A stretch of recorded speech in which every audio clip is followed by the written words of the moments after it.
J'ai empoisonné le vin de mon mentor lors de la répétition finale, le regardant convulser sur scène sous les projecteurs impitoyables de la Comédie-Française. Ma sœur, que j'avais juré de protéger, était la maîtresse de l'homme qui m'avait volé ma vie.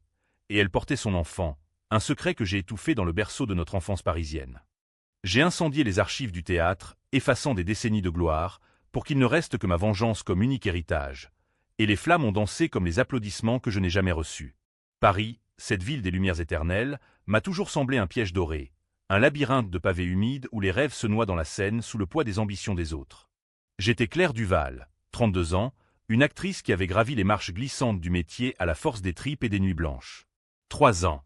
3 ans à me fondre dans l'ombre du maître, Henri Laurent, le grand metteur en scène de la Comédie-Française, ce temple de la culture française où Molière hante encore les coulisses comme un fantôme moqueur. J'avais sacrifié tout, amour fugace, amis éphémères, même ma santé, pour ce rôle. Phèdre, le rôle de Phèdre, cette reine dévorée par un désir incestueux, un tourment qui faisait écho à mes propres abysses. Henri m'avait choisi, ou du moins le croyais-je. Claire, tu es la chair de cette tragédie, m'avait-il murmuré un soir d'hiver, ses doigts effleurant mon épaule comme une promesse profane.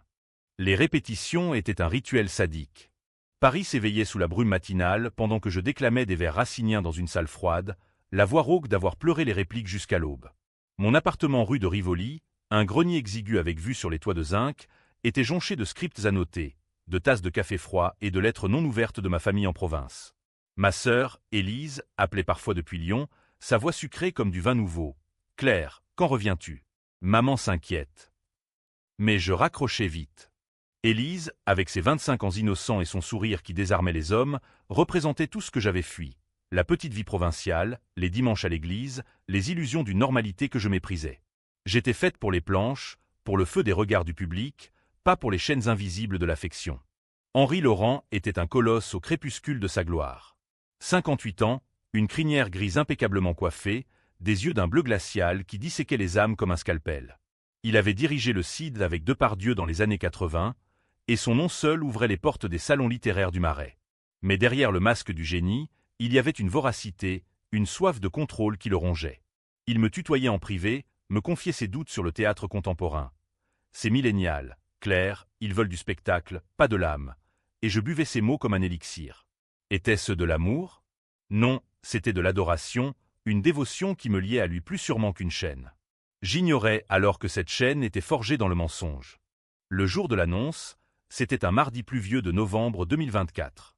La pluie martelait les vitraux de la Comédie, transformant la cour d'honneur en un lac miroitant. Nous étions rassemblés dans la salle des répétitions, un amphithéâtre aux murs tapissés de velours rouge fané, où l'odeur de poussière et de vieux bois imprégnait l'air. Henri entra, flanqué de son assistante, une femme filiforme nommée Margot, aux lèvres pincées comme un couperet. « Mes chers comédiens », commença-t-il de sa voix de stentor, « j'ai une nouvelle qui va vous électriser. » Son sourire était un rictus, et déjà, mon estomac se nouait.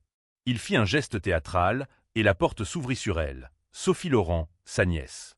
22 ans, des cheveux blonds cascadants comme une pub pour du shampoing L'Oréal, des yeux verts hérités de la famille, et un corps moulé dans une robe noire qui hurlait « Je suis l'avenir ». Elle avait étudié à la Rue Blanche, bien sûr, et joué dans des courts-métrages branchés sur Canal+. Sophie tiendra le rôle de Phèdre, annonça Henri, comme s'il offrait un bonbon à un enfant. Claire, tu seras. En sous-marque, Théramène. Un rôle de soutien, essentiel, mais discret. Le silence qui suivit fut un vide abyssal. Les autres acteurs échangèrent des regards, des murmures s'élevèrent comme une marée. Moi, je restais figé, le script de Phèdre froissé dans ma main, ces mots, je le vis, je le sens, et je ne puis le cacher, se moquant de moi comme une malédiction. 3 ans. J'avais porté ce rôle dans mon ventre comme une grossesse maudite, appris chaque intonation, chaque souffle, jusqu'à ce que ma voix porte l'écho de Racine lui-même. Et maintenant, pour sa nièce, pour du népotisme drapé de talent, Henri évita mon regard, préférant caresser l'épaule de Sophie d'un geste paternel. C'est une décision artistique, Claire. Sophie apporte une fraîcheur. Une innocence coupable. Innocence coupable. Les mots me transpercèrent comme un poignard. Je ne hurlais pas. Je ne jetais pas mon script au visage de cet homme. Non, je souris. Un sourire de marionnette, tiré par des fils invisibles. Félicitations, Sophie, dis-je, ma voix un filet de miel empoisonné. Les applaudissements éclatèrent, forcés, et je me fondis dans la foule, rampant hors de la salle comme une ombre. Dehors, la pluie lavait les rues, mais pas la bile qui montait en moi. Je marchais jusqu'à la Seine, m'appuyais au parapet de pierre froide, et laissais les larmes se mêler à l'eau du fleuve. Phèdre. Ce rôle était moi, une femme déchirée par un amour interdit, prête à tout pour le posséder. Henri m'avait trahi, non pas par hasard, mais par calcul. Et ce soir-là, dans mon grenier, je jurais sur les toits de Paris, il paierait. Pas avec des cris, pas avec des procès, avec du silence. Un silence qui rongerait tout. Les jours suivants furent un lent empoisonnement. Je jouais Théramène avec une ferveur démoniaque, mes répliques un venin distillé goutte à goutte. Sophie trébuchait sur les vers, sa jeunesse un fardeau mal assumé, et Henri la couvrait de louanges exagérées, ignorant mes regards qui le transperçaient. Mais je creusais. Dans les coulisses, j'écoutais, j'observais. Margot, l'assistante, était une mine d'or, une divorcée amère, qui buvait du rouge en cachette et détestait Sophie autant que moi. Il la couchait pour le rôle, me glissa-t-elle un soir, après une bouteille de Bordeaux trop vite vidée. Pas littéralement, mais presque. Elle est sa poupée, Claire. Et toi? Tu étais l'outil. Le mot « outil » résonna en moi comme un glas. Outil. J'avais été son marteau, son ciseau, sculptant son chef-d'œuvre pendant qu'il polissait sa nièce. Mais il y avait plus. Bien plus. Une nuit, fouillant les tiroirs de Henri, j'avais un double des clés, un privilège d'assistante officieuse, je trouvais les lettres. Des missives jaunies, datant de 10 ans, adressées à une certaine L. Mon initiale. Non, pas à moi. À Élise. Ma sœur. Élise avait été sa muse, sa proie, lors d'un stage à Lyon. Des mots crus, possessifs. Ton corps est un ver de racine, Élise. Reviens à Paris, et je te ferai reine. Et puis, le silence. Élise n'en avait jamais parlé. Pourquoi? Parce que j'avais tout sacrifié pour elle, payant ses études, effaçant ses dettes, gommant ses erreurs. Dont une, un vol d'idées scéniques, un plagiat qu'Henri avait attribué à moi lors d'un atelier passé. J'avais porté le blâme, perdu un contrat, pour la protéger. C'est rien, Claire, m'avait-elle dit alors, les yeux baissés. Rien? C'était ma carrière hypothéquée. La trahison se déployait comme une toile d'araignée. Sophie n'était pas seulement la nièce, elle était la fille cachée d'Élise et Henri, un secret enfoui sous des couches de mensonges. 22 ans. Ça collait. Élise avait 25 ans quand elle avait disparu 6 mois pour voyager. J'avais cru à une dépression. Aveugle. Complètement aveugle. Et maintenant, Henri offrait à sa bâtarde le rôle que j'avais saigné pour mériter. Le chaos que j'avais laissé derrière moi en partant silencieusement, ce n'était que le début. Paris, avec ses boulevards haussmanniens et ses cafés enfumés, allait devenir le théâtre de ma vengeance. Une vengeance française, raffinée, impitoyable, imprégnée de l'absurde camusien et du fatalisme racinien. Il regretterait de m'avoir sous-estimé. Les semaines qui suivirent l'annonce furent un ballet macabre de faux-semblants. À la Comédie Française, les répétitions se transformaient en un cirque où Sophie, perchée sur son piédestal de népotisme, bredouillait ses tirades avec l'assurance d'une débutante qui sait que papa, ou oncle, quel que soit le titre, effacera ses faux pas. Je, en Théramène, glissais mes lignes comme des lames empoisonnées, mes yeux rivés sur Henri, guettant le premier craquement de sa façade. Il évitait mon regard, prétextant des migraines, ces migraines qu'il soignait avec du cognac dans son bureau au lambris sombre, entouré de portraits de Sarah Bernhardt et de portraits fantômes de ses conquêtes passées. Ma première manœuvre fut subtile, comme un poison romain administré dans un festin. J'approchai Élise. Pas par téléphone. Trop froid, trop distant. Je pris le TGV pour Lyon un vendredi soir, la capitale des Gaules m'accueillant avec son brouillard industriel et ses bouchons sur l'autoroute A6. Élise vivait toujours dans notre maison familiale, un pavillon modeste aux volets verts écaillés, où l'odeur de soupe aux choux flottait comme un reproche. Elle m'ouvrit la porte en peignoir, les cheveux en bataille, un verre de vin à la main. Claire. Qu'est-ce qui t'amène? Un rôle à Lyon. Son rire était forcé, et déjà, je voyais les cernes sous ses yeux, les traces d'une vie rongée par le regret. Nous nous assîmes à la table de la cuisine, celle où maman nous apprenait à peler des pommes de terre en récitant du Verlaine. Je ne perdis pas de temps. Élise, dis-moi la vérité sur Henri Laurent. Son verre trembla, une goutte de Bordeaux tachant la nappe comme du sang. Henri, c'est ton metteur en scène, non? Pourquoi? Je sortis les lettres, pliées avec soin dans mon sac, et les posai devant elle comme un oracle. Ses yeux s'écarquillèrent, puis se voilèrent de larmes. Comment? J'ai fouillé, Élise. Comme tu aurais dû le faire pour moi. Les mots sortirent en cascade. L'été 2002, son stage à Paris, la nuit dans l'hôtel du quartier latin où Henri l'avait séduite avec des promesses de gloire. Il disait que j'étais son Phèdre à lui, murmura-t-elle, la voix brisée. Et puis, la découverte, la grossesse. Sophie, abandonnée au Laurent pour adoption interne, un euphémisme pour cacher la bâtardise. « Pourquoi ne m'as-tu rien dit ?» demandai-je, ma voix un murmure de soie déchirée. Élise baissa la tête. « Parce que tu portais déjà tout, Claire. Le vol d'idées que j'ai commis, copier son scénario pour un concours, c'était moi. Tu as pris la faute, perdu ce contrat à Avignon. Et maman, elle était si fière de toi, la grande actrice. Moi, j'étais la ratée. » Ratée. Le mot me frappa comme un soufflet. J'avais gâché 3 ans de ma vie pour racheter ses erreurs, pour la protéger d'un scandale qui aurait brisé notre mère, morte d'un cancer 2 ans plus tôt, en croyant que sa cadette était un ange. Élise pleurait maintenant, ses épaules secouées. Sophie. Elle sait? Pour moi. Non, répondis-je. Mais Henri la propulse. Le rôle que j'ai saigné pour. Ton rôle, Élise. Notre rôle. Cette nuit-là, nous ne dormîmes pas. Nous parlâmes jusqu'à l'aube, dévidant le fil de nos secrets comme Ariane dans le labyrinthe. Élise avoua plus. Henri l'avait menacée, des années après, pour qu'elle se taise. Il a des photos, claires, intimes, et des lettres où je le supplie. Chantage. Le grand metteur en scène, pilier du théâtre subventionné par l'État, un maître chanteur. Je serrai sa main, sentant pour la première fois une alliance fragile. On va le détruire, lui dis-je. Ensemble. Mais tu dois choisir, ta fille ou ton silence. Elle choisit Sophie, d'un hochement de tête tremblant. De retour à Paris le dimanche, le train filant sous la pluie comme un serpent d'acier, je sentis le poison se diffuser en moi. Pas de cris, pas de fureur brute. Une vengeance à la française, calculée, littéraire, imprégnée de l'ironie voltairienne. À la comédie, je commençai à semer les graines. Margot fut ma première alliée. Je l'invitai à un apéro au Procope, le café historique où Voltaire s'était empoisonné l'esprit avec du café amer. Assise sous les plafonds peints, entourée de touristes égarés, je lui tendis une enveloppe. Les lettres d'Élise. Et des preuves du chantage. Margot, les yeux brillants sous l'effet du chardonnay, lut en silence. Mon Dieu, Claire.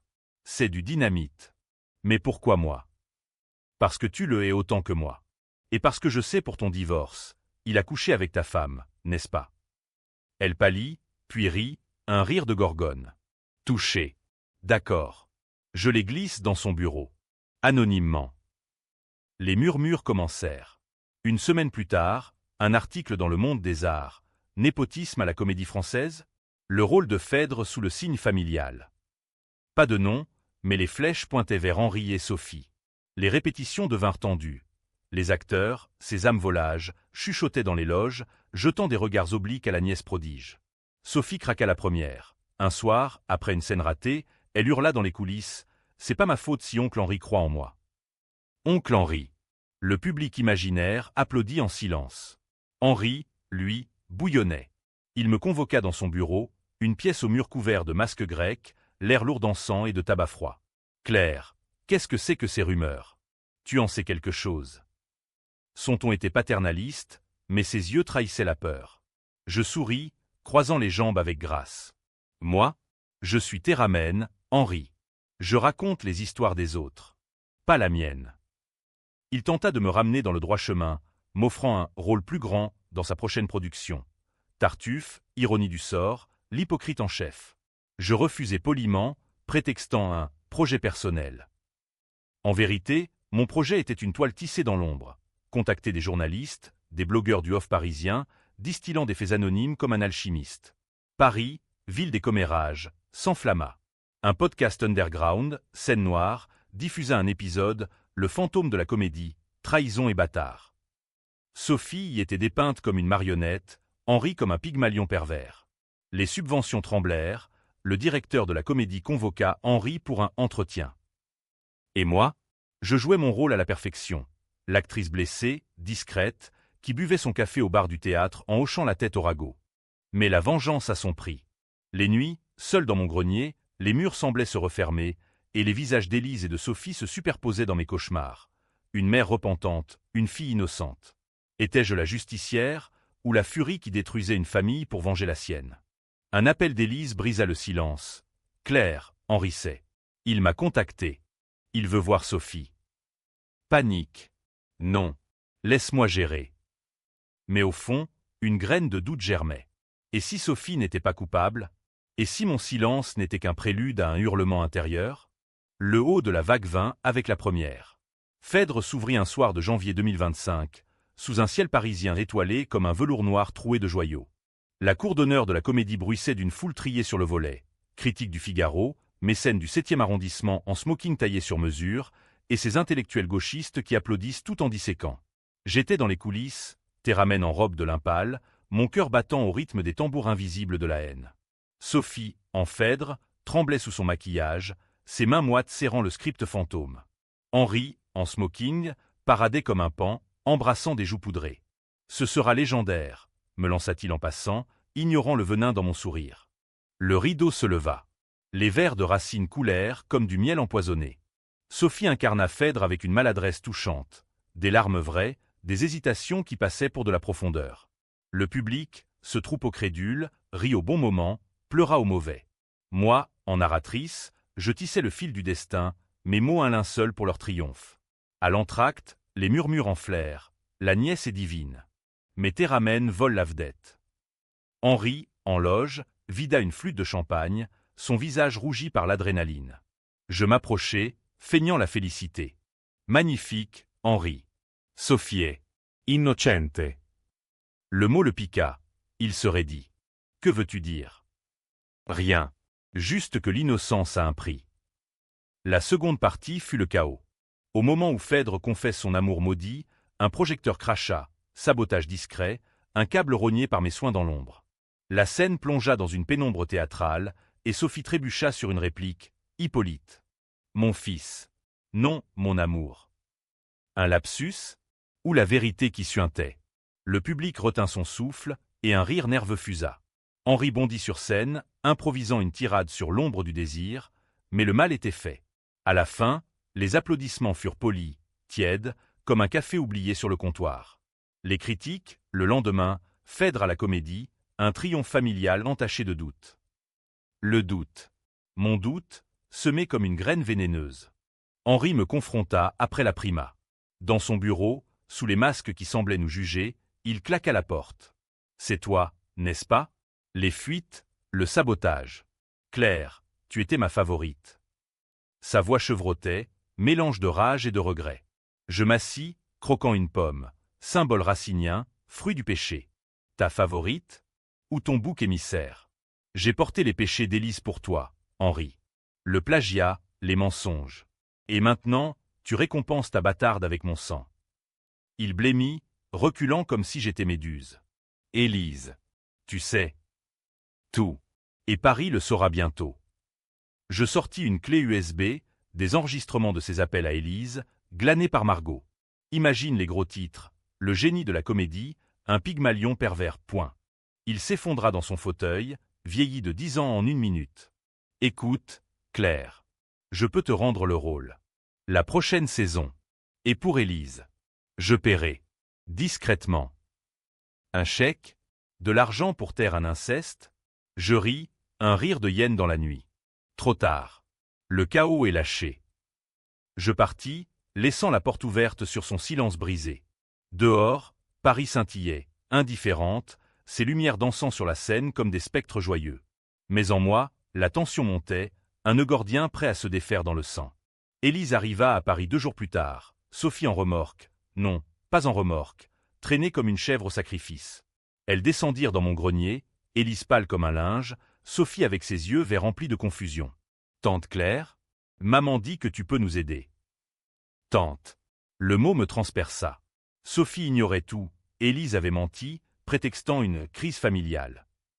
Nous nous assîmes en triangle sur mon lit défait, la vue sur les toits comme un décor de film de Truffaut. Sophie, ma chérie, commençai-je, ma voix un fil de soie. Ton oncle. Ton père. T'as menti. Surtout.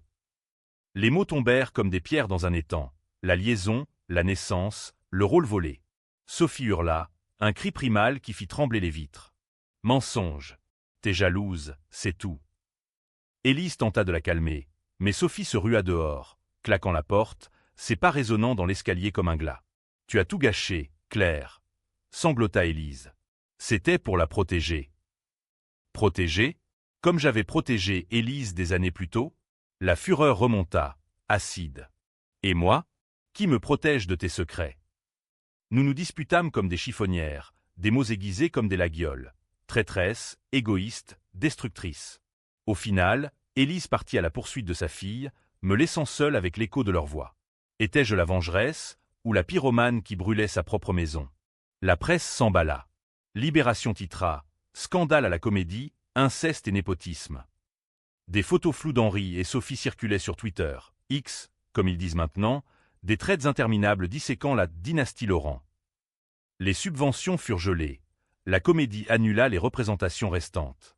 Henri disparut, terré dans sa maison de Normandie, laissant Margot gérer le naufrage.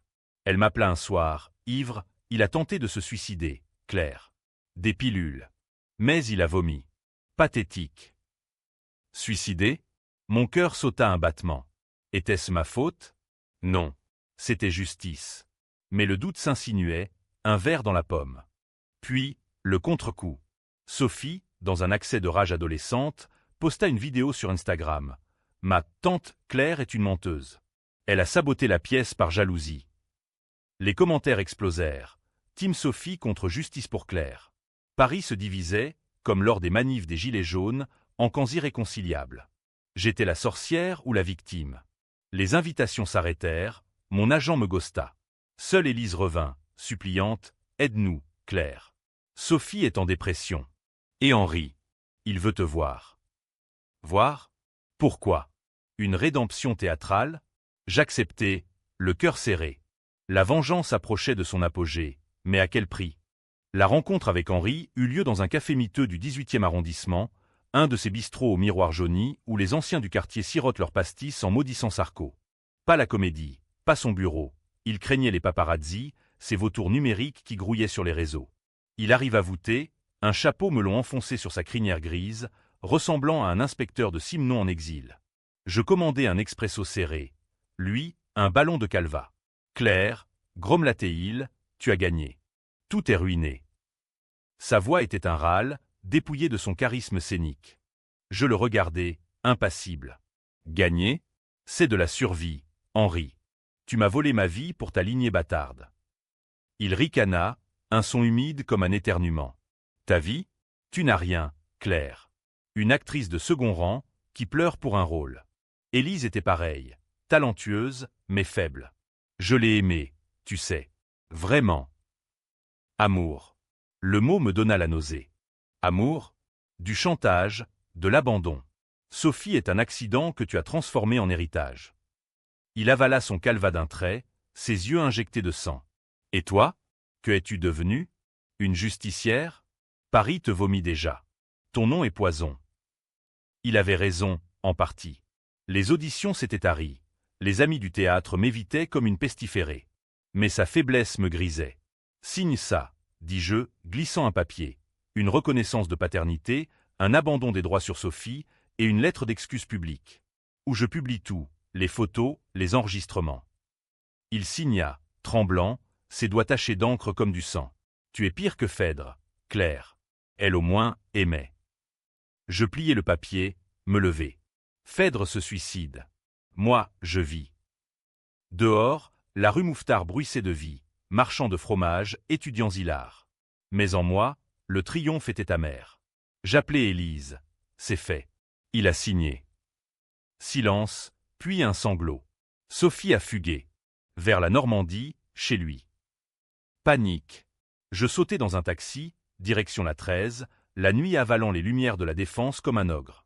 La maison d'Henri était un manoir délabré près de Deauville, un reliquat de bourgeoisie déchue, avec des volets claquants au vent salin. J'arrivai à l'aube, le gravier crissant sous mes pneus loués. La porte était entr'ouverte, un silence funèbre régnait. À l'intérieur, le chaos, meubles renversés, verres brisés. Et au salon, face à la cheminée froide, Henri et Sophie, face à face. Elle, en larmes, un couteau de cuisine à la main, volé dans la cuisine, sans doute. « Papa, c'est vrai ?» hurlait-elle. Henri, à genoux, plaidait. « Ma fille, je t'aime. » Amour encore. Je franchis le seuil, ombre vengeresse. Laisse-le, Sophie. Il ment. Elle se tourna, les yeux fous. Toi, c'est ta faute. Tu as tout détruit. Le couteau vacilla, Henri rampa vers elle. Écoute-la pas, mon ange. Le moment suspendu, le vent hurlant dehors, la mer grondant au loin. Sophie abattit le couteau, non sur lui, mais sur une lampe, qui explosa en éclats. Puis elle s'effondra, secouée de hoquets. Henri me fusilla du regard. Regarde ce que tu as fait. Je m'approchai, aidant Sophie à se relever. Je t'ai libérée. Mais au fond, la tension était un nœud. Étais-je libératrice ou destructrice? Nous partîmes ensemble, Sophie muette dans la voiture, direction Paris. Élise nous attendait à la gare, un bouquet fané à la main. Réunion familiale, mère, fille, sœur, un tableau de Magritte, surréaliste et tordu. Les jours suivants furent un purgatoire. Sophie s'installa chez Élise, en thérapie chez un psy du 5e, tentant de recoller les morceaux d'une identité fracturée. Moi, j'écrivis un mémoire, le rôle volé, un récit au vitriol sur le théâtre français, le népotisme, les secrets de famille. Un éditeur du Seuil mordit. Le buzz revint, mais inversé, Claire la vengeresse. Des invitations podcast, des débats sur France Culture. Est-elle héroïne ou harpie? Demanda un critique. Paris adorait le scandale, tant qu'il était bien narré. Mais Henri contre-attaqua. Une lettre anonyme à la police, des accusations de sabotage, de harcèlement. Margot fut interrogée. Elle craqua, me désignant. Perquisition dans mon grenier. Rien, sauf mes notes, un journal intime où j'avais fantasmé l'empoisonnement. Intention, dire les flics. Mais l'ombre planait. Élise, déchirée, choisie. Protège Sophie, Claire. Pas nous. Trahison bis. Ma sœur, encore. Le chaos trao vint une nuit de printemps, lors d'une lecture publique de mon livre au théâtre du Rond-Point. Salle comble, lumière tamisée, public suspendu. Je lisais le passage sur Phèdre volé, ma voix un torrent. Soudain, la porte s'ouvrit. Henri, hagard, un revolver à la main, un reliquat de chasse normande. C'est fini, Claire, hurla-t-il, pointant l'arme sur moi. Le public paniqua, chaise renversée. Sophie surgit des coulisses, Élise l'avait amenée, pour la closure. Papa, non. Le coup partit, mais pas sur moi. Une détonation assourdissante, et Henri s'effondra, le sang fleurissant sur sa chemise. Il s'était tiré une balle dans la tempe, en un geste théâtral ultime. Suicide? Ou meurtre. Les témoins virent Sophie se précipiter. Le revolver tomba de sa main? Non, de la sienne. Mais le doute. La salle explosa en cris. Je restai figé, le livre tombant de mes mains. Sophie, couverte de sang paternel, me regarda. C'est pour toi. Pour nous. Avait-elle poussé sa main? Ou l'amour filial l'avait-il sauvée? La police arriva, menottes cliquetantes. Élise hurla mon nom. Paris, encore, se divisa, meurtre pour vengeance contre tragédie familiale. J'étais accusé d'instigation, Sophie, de complicité. Le procès s'annonçait, un feuilleton à la française, avec avocat en toge et flash de voici. Dans la cellule provisoire, froide comme une loge oubliée, je repensais à tout. La vengeance m'avait libéré, mais à quel coût? Un père mort, une nièce brisée, une sœur perdue. Et moi? Phèdre enfin, reine de mes ruines. Le procès fut un opéra bouffe et tragique, un Tosca moderne joué sous les lambris du palais de justice de l'île de la Cité. Paris, avide de drame, se massait aux abords, manifestant pour la justice des femmes, brandissant des pancartes « Clair libre », contre des traditionalistes criant « meurtrier ». Les médias en faisaient leur chou gras. Le Parisien titrait « La Phèdre assassinée », Marianne disséquait le mythe de la vengeance féminine. Moi, en tailleur noir austère, je témoignais du box des accusés, ma voix calme comme un vers de Corneille. Sophie, à côté, minaudait sous ses boucles blondes, la victime idéale. Élise, en témoin, pleurait à chaudes larmes, son rôle de mère éploré parfait. L'accusation, menée par un procureur au menton fuyant, dépeignait un complot, moi, la manipulatrice, poussant Henri au suicide via Sophie, ma marionnette. Preuve, mes notes, les lettres, un appel enregistré où je disais « il doit payer », même si c'est par le sang. L'avocat général tonna « Madame Duval n'est pas une actrice, c'est une empoisonneuse d'âme ». Le public gronda. Une femme cria « salope patriarcale ». Mon avocat, un requin du barreau nommé Lambert, contre-attaqua avec finesse. Ma cliente a été trahie, volée, calomniée. Henri Laurent s'est suicidé par culpabilité, pas par meurtre. Et Sophie, une jeune femme traumatisée qui a tenté de désarmer son père. Les témoignages fusèrent comme des flèches. Margot, repentante, jura que j'étais innocente. Claire voulait justice, pas mort. Élise, brisée, avoua le chantage. Henri nous tenait toutes en otage. Puis Sophie, le clou, je l'aimais. Mais tante Claire, elle m'a montré la vérité. J'ai pris le revolver pour l'arrêter, mais il a glissé. Glissé? Le jury fronça les sourcils. Les experts balistiques parlèrent des empreintes multiples. Twist, un enregistrement caché, révélé par Lambert, une conversation entre Henri et un ami, où il confiait « Si Claire publie, je préfère en finir ». Dramatique, non? Suicide assisté? Ou manipulation post-mortem? Les débats firent rage. Féministes vs conservateurs, la vengeance est un droit des opprimés. Contre l'anarchie morale détruit la famille française. Paris se scinda. Des pétitions en ligne atteignirent des millions de signatures. Moi, dans l'attente, je lisais Racine en cellule, riant de l'ironie. Phèdre meurt pour un amour impossible. Moi, je survivais pour une haine justifiée. Le verdict tomba un après-midi d'octobre 2025, sous une pluie battante qui noyait la Seine en pleurs. Acquitté. Sophie, pour légitime défense émotionnelle, un précédent inédit. Élise m'embrassa, larmes salées. Pardon, sœur. Sophie, distante, murmura. Merci. Pour la liberté. Liberté? Un mot creux. La comédie me ferma ses portes. Hollywood m'offrit un rôle dans un biopic, La vengeresse de Paris, mais je refusai. J'écrivis un second livre, Les masques tombés, un pamphlet UAM sur le théâtre comme microcosme de la France. Corruption, hypocrisie, passion refoulée.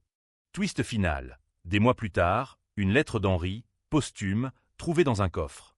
Claire, si tu lis ceci, c'est que j'ai choisi la sortie racinienne. Tu étais mon Phèdre vrai. Pardonne-moi. Ou pas. Mais vie. Était-ce sincère? Ou un dernier mensonge? Je brûlai la lettre dans la cheminée de mon nouveau appartement. Un loft au Marais, payé par les avances littéraires. Les flammes dansèrent, et je souris. Oh! Biquet! Les deux. Paris, indifférente, continuait son ballet. Lumière, trahison, applaudissements éphémères. Aujourd'hui, je marche sur les quais, le vent salé de la Seine caressant mon visage. Sophie étudie à la FEMI, Élise a divorcé d'un mari fantôme pour vivre sa vérité. Moi, je prépare une mise en scène, Phèdre révélé, où la reine ne meurt pas, mais venge. Le public choisira son camp. Comme toujours. Et le chaos? Il est en moi, silencieux, attendant la prochaine réplique. Fin.